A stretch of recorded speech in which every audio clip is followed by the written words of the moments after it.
In this video I'm going to quickly describe the operation of the IRIS control for the 4 cameras, the pedestal for 4 cameras, using the new 4x camera control unit, and these are now being made to order.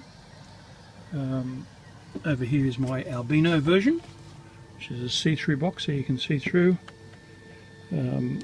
You haven't seen this before, but on the back there is the connection for RS422 and RS232, which I'll discuss in a later video. And these are now all got the manufactured circuit boards, correct circuit boards in them, and as I said, I'm now filling the orders that I have already taken. In this particular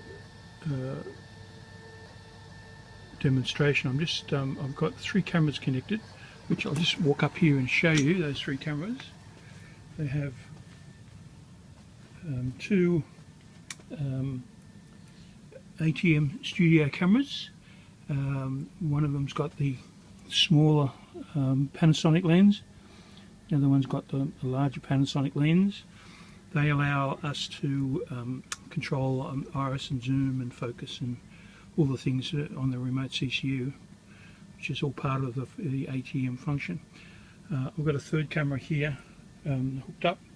This is a Sony EX1, which has my little, let's see if I can do this, which has the iris mechanism. There it is down there. Plus you can see the tally lights as well. So that's the iris mechanism from there. And big zoom around a little later on, I'll give you a demonstration of the EX3 running full CCU control. This particular camera only allows iris control, which is the main thing you need on an OB or a shoot once you've got all the colours all set up. It's incidentally going out through a camera converter, and each of these studio cameras are going out via fibre. Use my finger, they're the fibres. They're all coming back in through fibre into a camera converter and then into an ATEM to me. Later on I'll even show you it coming back in through the 4K. But for this demonstration we only need the simple thing like that. We haven't even started. Okay, so just up here quickly I have the just a CCU panel, software panel open up here. Now on here I have, just quickly, I've just got a super source just showing the camera 1, camera 1, camera 2, camera 3. That's a studio camera, Blackmagic Studio Camera, Blackmagic Studio Camera, and that's the Sony EX1 camera there. So basically we have iris control, focus control here. We have iris control for those 3 cameras here. We're not using this one here at the moment. So we have fine adjustments and we have coarse adjustments. So if I just come back here and show you, push the button down to preview that camera, and as you can see I'm winding the iris down, and it's hard to do with one hand, and then I'll wind the iris back up again. Now at any time I can just hold it down there. I'll use the fine control, which is here, and you'll see that there's very slight steps in the fine control. These Panasonic lenses, they don't move linearly, they move in steps, which is a bit of a pain in the butt, but it's still okay for what we're trying to do here. So let's just go to get an exposure there. It's the same with this camera here. I can wind the iris down. You see I'm on the 2nd camera, and I can wind it up. I can adjust the fines. Just be trying to do it with a little finger here. And then of course the 3rd camera, which is the Sony EX1 with the servo system attached to it. You see here Now this of course is operating the lens in pure linear mode, so we're not getting those steps that you were seeing in the with the Panasonic lenses. And then of course here's the fine control. It's very fine, so yeah, you can see it slightly moving it. So that's for just doing the really fine touch-ups when you're live to wear. Now, as far as those coarse and fine, there's a separate adjustment for fine, for the sensitivity of coarse and a sensitivity for fine, and these can be found here in the menu setting. If we go into menu setting, setup, you'll see right down the back here. There's just the iris sensitivities. You hit the button to enter in, and then you can turn the knob to set it to whatever you want. So if you need much faster actions, you'd set it to a smaller number. So 1 is the coarsest, 9 is the finest, and you can adjust both the fine and coarse. And let's go back to normal here. So that's basically the adjustments for the iris. And when you adjust the iris, the last selected camera, which is indicated by the blue tally, is always showing the value here. So as we increase the iris, you can see that value is going up. And of course, when we adjust the fine, you'll see that value is going up and down as well.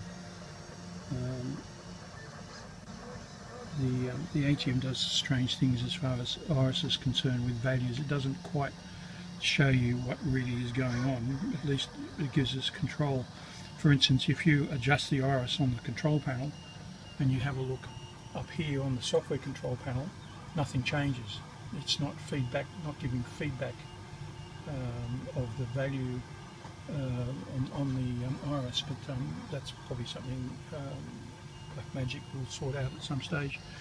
And the other little trick I just wanted to quickly show you here, I mean, I've shown you the mechanical iris, or the lens iris control for the two Blackmagic cameras using the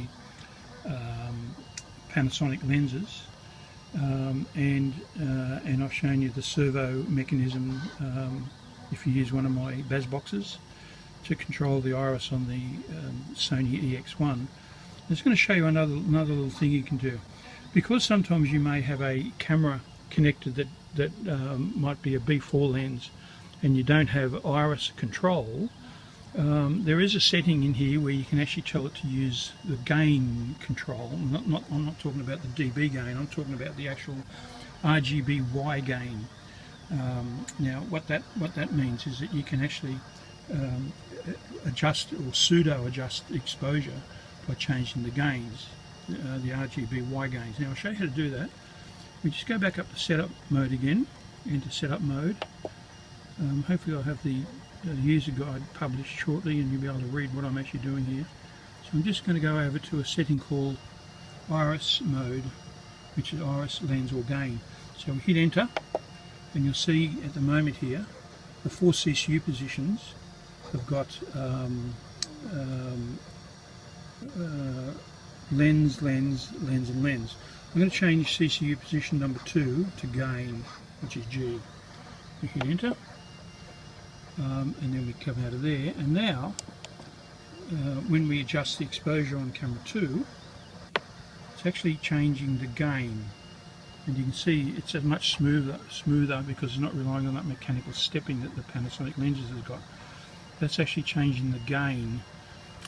And you can see the display now, rather than saying I for iris, it's saying G for gain.